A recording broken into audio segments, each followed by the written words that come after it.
tricky because, like, if you're in a situation where you have to defend yourself, I completely get that. My dad, had sort of an affiliation with the Black Panthers. Shout out to that. Yeah. He is also a trained martial artist. Okay. So he taught me the value of protecting yourself. As you're supposed to. Yeah, as you're supposed to. And your significant other, and your family, Absolutely. and your loved ones. Yeah, you do have to protect your own. So for me, it's always been that balance of, like, not only protecting your own and protecting your tribe, so to speak, but also celebrating others and being as loving, caring, and empathetic as you can. I don't think you could always do that in every single situation. Like, I just had a wild situation recently with this dude, homeless dude, I think, just on the bus. He kind of brought something to my face I wasn't necessarily looking for. So I had to kind of shift back into paraprofessional mode and de-escalate this guy. And he had, like, a mental breakdown on the bus. So if I would have, like, approached that situation with violence, it could have easily, turned into that. So, like, if I had an ego about it, I would be like, oh, who's this dude, cursing me out, blah, blah, blah. But, like, I saw the human in him, despite the fact that he was being so hostile. It's like, okay, you literally think you're going to jail tomorrow.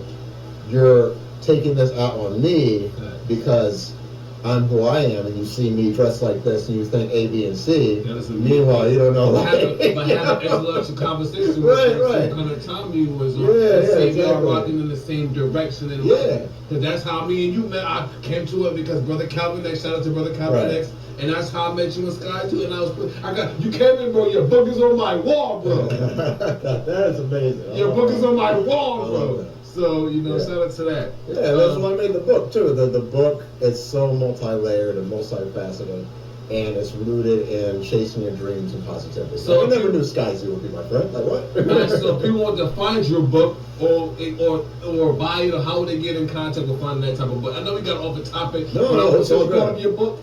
How can they first tell people that don't know on the Gentleman's Talk podcast what your book is about, and how can they find it if they wanted a copy of it? Okay, cool. So first thing, I am gonna put out a disclaimer. The book, unfortunately, is not for sale. We are doing prints. Like, if somebody wanted a print of one of the pages of the book, we would do that. And I'll get into the reason why. The reason why is because the style references Charles Schulz.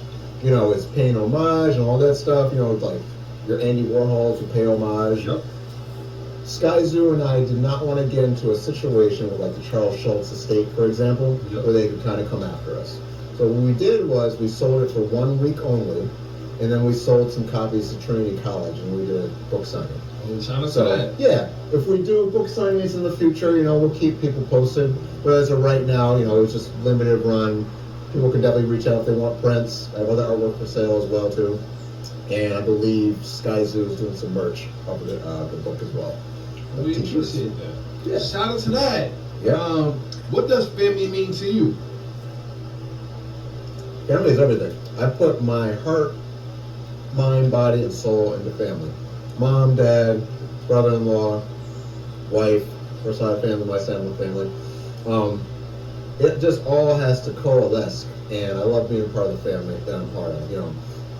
I bend over backwards if need be for family. Just listening ear, whatever needs to be done. Like, I've always grown up being a very family-oriented person. I don't think it's going to change. Family's super important, and this is what I stand on, really.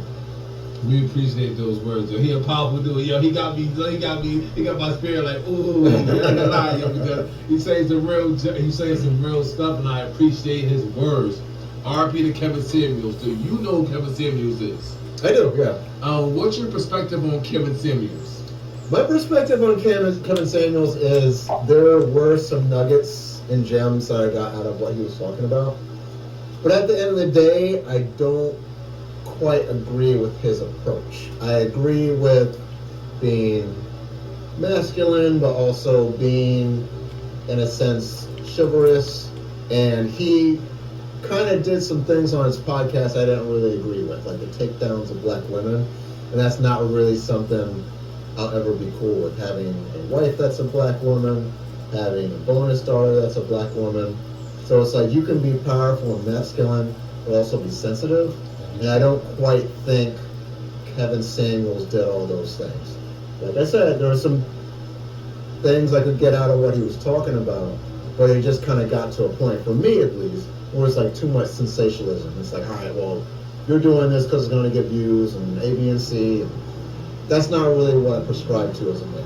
Facts. I appreciate those feedback. I like to ask a lot of people about this man because a lot of people, some people still nowadays think he's alive. Yeah, no. You know, I ain't gonna lie. Like, some people be like, I thought he was alive. You would think by social media channels. But, you know, everything, sometimes what you see could be a perception. So Yeah, I agree. We all have our perceptions, perspectives. What's your opinion on the LGBTQ community in our local public schools? So, I'll break it down like this. I'm somebody that went to art school early on, and I got a lot of different perspectives. People that, you know, trans, bi, what have you, just have different preferences. I'm never gonna, encroach on somebody else's perspectives or their lifestyle. I think, I'm all about protecting not only trans people, but people in general.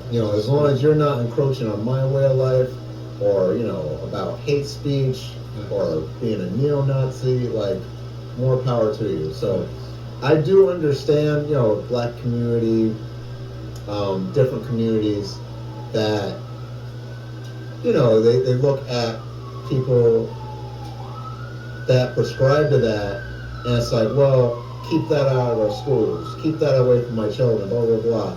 And while I can understand that, it's like, I think children need to be taught empathy and understanding. So do you feel like that's a mental illness, those people that are like that? Or? I don't think that's a mental illness. I've been in those conversations, but like just being the type of educator that I am, I don't think it's a mental illness. I think that's a way of life. And I don't necessarily think people are choosing that. I think like for me, like I'm into women, I'm into my wife specifically, happily married, me too, happily attracted to her. And that's what I prescribe to. Like, I prescribe to a monogamous relationship, black and white, very much in love with her. Like, that's not going to change. And I can understand people that are more fluid. Like, that's not really my way of life or my lifestyle. Like, if that's what you want to do, go for it. So, what bothers me is just like either if you're putting that in my face, like what I'm doing over here is wrong, or if somebody is like, oh, well, trans people can't do this, gay people can't do that, like, both sides don't really work at all in that sense. Like, we really, as a planet, are very divided right now. So I have a question. It just doesn't work. Yeah. Before you fade off to that question, yeah, do you feel that part of what you just said is in Revelations? Not trying to get on scriptures. Sure. Do you feel that's part of the Revelations from what you see in your daily travels? So are